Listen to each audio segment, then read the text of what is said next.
En coulisses, on a toujours les marionnettes sur des pieds, OK. ce qui nous permet vraiment d'aller la chercher, de la prendre, bon, et on l'enfile comme ça.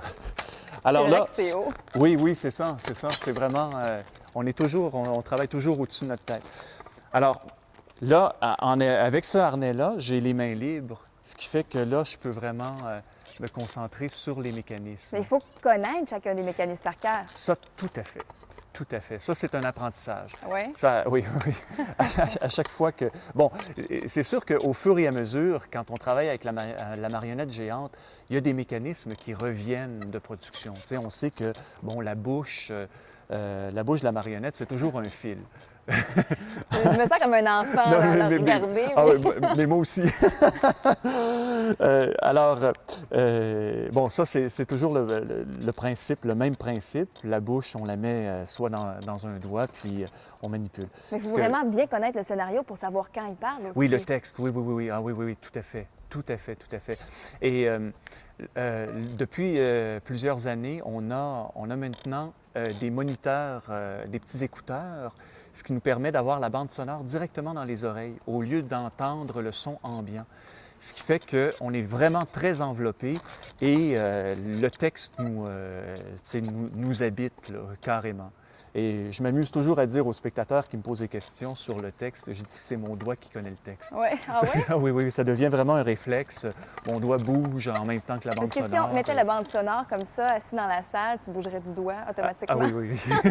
Oui, et même quand on répète, quand on apprend le texte, parce qu'il faut l'apprendre, Oui. c'est qu'on apprend la musicalité du texte, les attaques, les variations, parce que j'ai pas à connaître le texte mot à mot de façon intégrale, mais je connais la musique du texte, ce qui me permet de faire vraiment de moduler les syllabes. Des fois, la bouche ouvre grand quand il parle plus fort, d'autres fois, quand il chuchote, c'est petit. Alors, C'est impressionnant à oui, voir aller. c'est ça. Quand on apprend le texte, en tout cas moi personnellement, puis beaucoup de marionnettistes font ça, on écoute, c'est de l'écoute, mais là, tu écoutes en bougeant le doigt. T'es toujours... Donc, on a la bouche, On a la les bouche, bras, c'est ça. évidemment. Oui, on a les deux tiges de bras. Généralement, bon, comme on est une petite équipe, ça arrive souvent qu'il y a des scènes où je me retrouve seul avec la marionnette, donc j'ai à bouger un bras en même temps que faire le texte, en même temps que bouger les autres mécanismes. Autrement, dans certaines scènes plus longues, là, il y a un marionnettiste qui peut venir faire les bras. Ce qui J'aime fait ça que- parce que quand on parle de plus long, c'est la marionnette qui fait le plus long. C'est ça. C'est ça. Donc, on a les bras, ici. Encore là, pour savoir si la marionnette touche sa tête ou pas, là, il faut faire vraiment un travail de visualisation. Et ce qui nous aide beaucoup, c'est travailler avec le miroir. Donc, en répétition, on peut s'installer, encore écouter la bande sonore et regarder sur le miroir, ah, OK, telle expression, tel geste, ce qui fait que c'est des images qui marquent, qui s'imprègnent dans notre esprit. Ce qui fait que moi, en représentation, après, je sais que si je penche la tête comme ça, puis je lève le bras, je suis capable d'y gratter les cheveux, parce que je l'ai fait devant le miroir. Et Alors- est-ce que vous travaillez la tête en regardant justement la marionnette? Ou... Il faut éviter le plus. C'est sûr qu'il y a des regards précis, mais c'est très inconfortable. Hein? Parce que si je travaille toujours comme ça, à un moment donné, bon, c'est le torticolis. Alors, c'est sûr que à des moments précis, entre deux marionnettes à proximité, où il y a un regard ou un geste très précis, je vais regarder qu'est-ce que je fais, OK. ou je me fais guider par l'autre marionnettiste. Oui. Et pourquoi vous êtes en noir si on ne vous voit pas? Ça, c'est un peu comme, je dirais, les moines. Pourquoi les moines sont en gris? OK, ça vient automatiquement. Oui, ça vient automatiquement. C'est Ben, bon. c'est une question de neutralité.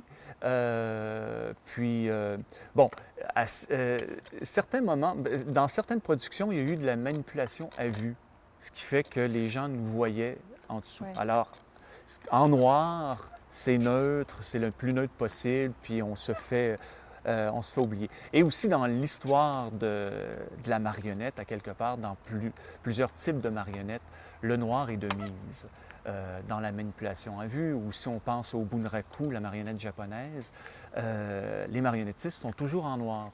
Et le maître, celui qui bouge la tête, est en noir, mais on lui voit le visage. Donc, c'est un code, vraiment un code millénaire du marionnettiste. OK. Jusqu'à présent, est-ce que ça va? Est-ce que le mal de dos commence? Non, du tout. Parce que avec le harnais, puis il faut toujours garder un peu les jambes fléchies. Oui. OK? Ce qui fait que le poids est bien réparti. Là. Tu sais, OK. je ne travaille pas du dos. Puis une entrevue avec une marionnette, ça se passe bien? Ah oui, ça se passe très bien. Oui, sans problème. Hein? Oui, même lui, il trouve que ça se passe bien. Même lui, ça se passe bien. Puis il y a même les yeux qui sont impressionnants à voir, qui doivent être très illuminés dans le noir quand la pièce commence. Ah, tout à fait. Parce qu'ils sont dans un écran. Oui, c'est ça. C'est 2 petits écrans DVD miniatures qui sont à l'intérieur de la tête. Et bon, c'est comme un ordinateur, c'est un programme, c'est un film d'animation fait par ordinateur. Et c'est le film d'un œil qui cligne de façon aléatoire, ce qui fait que c'est une boucle qui peut jouer pendant tout le long de la durée de la pile, parce qu'il faut charger quand même l'ordinateur. Donc c'est une boucle, on le laisse rouler. Et l'effet est assez spectaculaire. Les gens sont très, très, très impressionnés. Ouais. Ça nous est arrivé dans une production de scénariser les yeux, les regards selon les positions de marionnettes. Oh. Mais on s'est aperçu qu'avec la grandeur de la salle, le travail était énorme pour ce que ça donnait. Oui, puis ce qu'on va garder justement. Oui. Non, de c'est ce ça. clin d'œil. C'est ça. OK. Parce qu'on n'est pas au cinéma, on n'est pas en gros plan non plus. Alors, déjà, juste les regards font vraiment une précision. Est-ce que les marionnettes regardent parfois dans la salle? Oui, on se Ah permet ouais? des apartés, là. Oui, ça fonctionne toujours bien.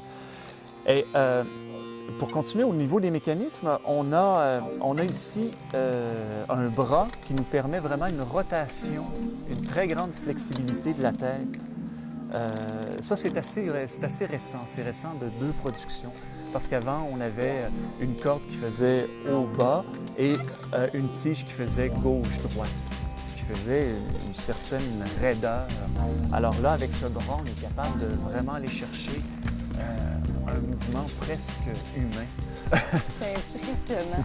J'en reviens pas. Ouais. Donc là, on est venu vous rencontrer à presque l'avant-dernière représentation. Oui. Dans les prochaines années à venir, pour savoir ce qui va se passer, les dates de représentation, on peut aller sur votre site web.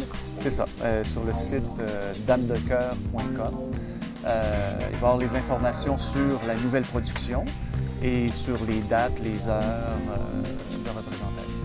De quel âge à quel âge vous en Ah, je vous dirais que c'est très familial. Oui. Il y a des bébés jusqu'aux grands-parents. Puis juste voir la marionnette, c'est impressionnant. Donc, venez en grand nombre, ça va vraiment être super. Merci beaucoup. Bien, bienvenue. Ouais, ça me fait plaisir. Oh non, merde. Oui.